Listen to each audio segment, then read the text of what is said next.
2 tampons signaled the end of my marriage. I found tampons in my husband's car, and in that moment, I truly wished he was cheating on me. Because what I eventually uncovered was infinitely more disturbing. A betrayal that threatened the very safety of my children. For 7 years, my husband and I shared a life I thought was perfect.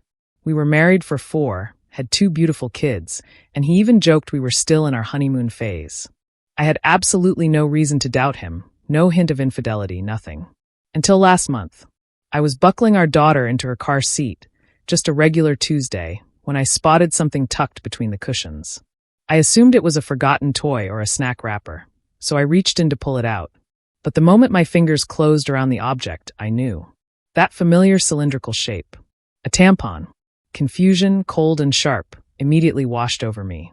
I pulled it into view, a bright wrapper, stark against the upholstery.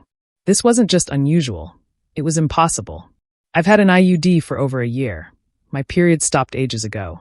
And this brand, I'd never used it in my life. A tiny, glaring discrepancy, but it made my stomach plummet. Later that evening, I confronted him. I held the offending item like it was evidence in a crime I was desperate to solve. He just stared at it, utterly bewildered. "Why are you showing me this?" he asked, his brow furrowing. I took a deep, shaky breath, trying to keep my voice steady. "I found it in your car, between the cushions. And it's not mine. Remember? I haven't had a period in over a year." His face remained blank for another moment, then a shrug. A casual, dismissive shrug. "Probably Fiona," he said, turning back to his phone. "She must have dropped it when we went out for lunch the other day." Just like that. His initial confusion melted into indifference. I stood there, stunned, waiting for some flicker of understanding, some sign that he knew why this was bothering me. But there was nothing. No apology, no concern. Just a casual dismissal, as if I was overreacting to nothing. It felt like a physical slap, leaving me reeling, questioning everything I thought I knew about our marriage. It wasn't uncommon for my husband to carpool with co-workers, and Fiona was someone we both considered a friend. We socialized often, barbecues, movie nights, our kids playing together. Fiona and I had even bonded over the chaos of balancing work and family. So logically, it made sense. The tampon could easily have slipped from her purse during one of those outings. No big deal, right? Just a harmless mistake. I convinced myself there was no need to worry. Our friendship with Fiona and her husband was solid, built on years of trust. There was no reason to suspect anything. I pushed the unsettling discovery to the back of my mind, desperate to avoid unnecessary drama. I tried to forget about it, really, until we had dinner with Fiona and her husband a couple of weeks later. Despite my efforts, the image of that tampon, tucked so deliberately into the car seat, and my husband's utter disregard, kept nagging at me. Maybe he was playing dumb? I don't know. But I did something I now feel utterly crazy for. I faked an emergency, asking Fiona if she had any tampons. She handed me one, almost identical to the one I'd found. A wave of relief washed over me. So it was Fiona's. There was an innocent explanation after all. My heart unclenched a little. I thought that was the end of it. The last I'd see of out-of-place feminine hygiene products. But then, this morning, I found another tampon. This time in my own sock drawer. A sickening wave of nausea hit me. An affair? The thought alone made me feel physically ill. But even worse, the terrifying suspicion that this woman might be leaving them for me to find. If it was Fiona, why on earth would she offer me one the other night, practically giving herself away? I felt too sick, too embarrassed to even approach my husband about this second discovery. Contemplating every possible source for these 2 tampons had become my own personal hell for weeks. Shortly after, I couldn't keep it to myself anymore. I confessed everything to my sister, the car tampon, the sock drawer tampon, my husband's baffling cluelessness, and that suspicious moment with Fiona. We even compared the tampons, minus the one from the car which I'd already discarded. They were a match, just different absorbencies. I knew for a fact I hadn't left them lying around where my husband or daughters could have moved them. And my young girls certainly wouldn't know what they were. My sister was convinced it was Fiona, either having an affair with my husband, messing with me, or both. We agreed that directly confronting either of them would be a terrible idea. It was too soon for hidden cameras, we needed more concrete evidence. So it became a waiting game. I became a detective in my own home, watching my husband for any change in behavior. There was none. I scoured our house for any misplaced foreign items. Nothing.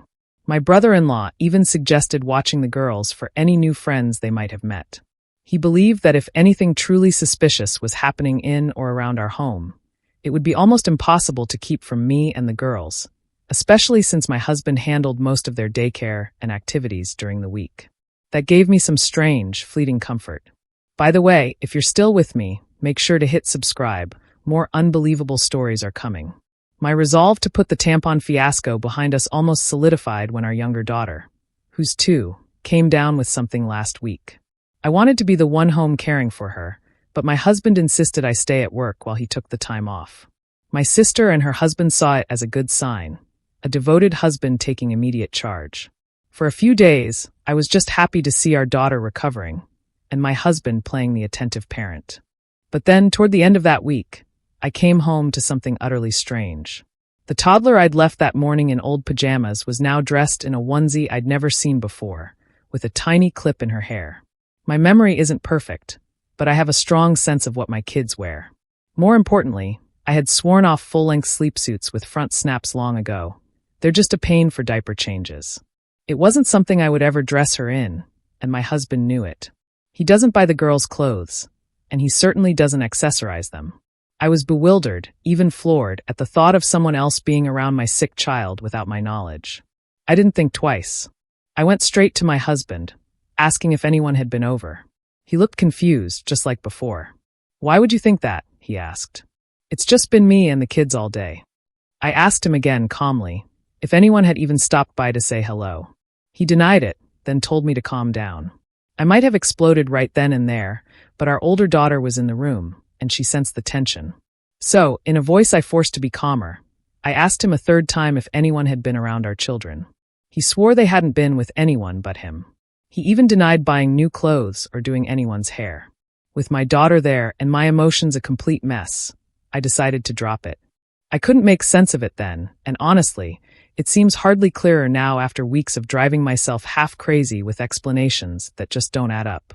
I was so consumed by paranoia and misery, I wasn't sleeping, eating, or caring for my kids the way I should have been, and I still had no answers. So, I finally decided. I pulled the trigger on hidden cameras, had them shipped to my sister's house, with my brother-in-law agreeing to help with the installation. But before those cameras were even delivered, I got my long-awaited confirmation. The day had started like any other, a chaotic weekday morning of corralling our girls into school uniforms, a frantic grab for breakfast. A normal, bustling household, a sense of camaraderie, the usual hectic dance.